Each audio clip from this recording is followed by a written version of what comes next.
Ang tawag dito ay fractions. Sa Pilipino, ang tawag dito ay hating bilang. May mga fractions na parte ng isang buo. Ibig sabihin, mas maliit sila sa isang buo o sa isa.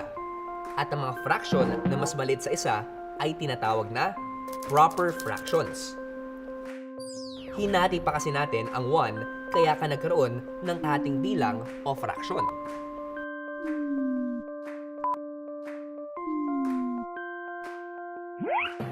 May bar sa pagitan ng dalawang number kapag sinusulat ang fractions. Pero ano nga bang ibig sabihin ng mga numerong ito? Paano nga ba isulat bilang number ang mga bahagi ng isang bagay? Halimbawa ay mayroon tayong isang parehaba o rectangle. Pwede itong hatiin sa dalawang bahagi.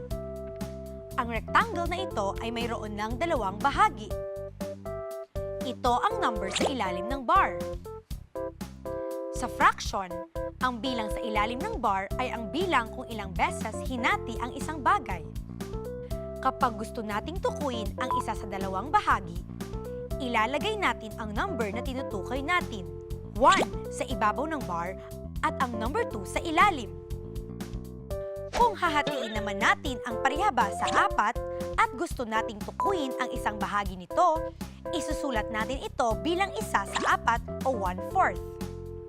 Kung dalawang bahagi, isusulat natin ito bilang 2 sa 4 o 2/4. Kung tatlo, 3 sa 4 o 3/4.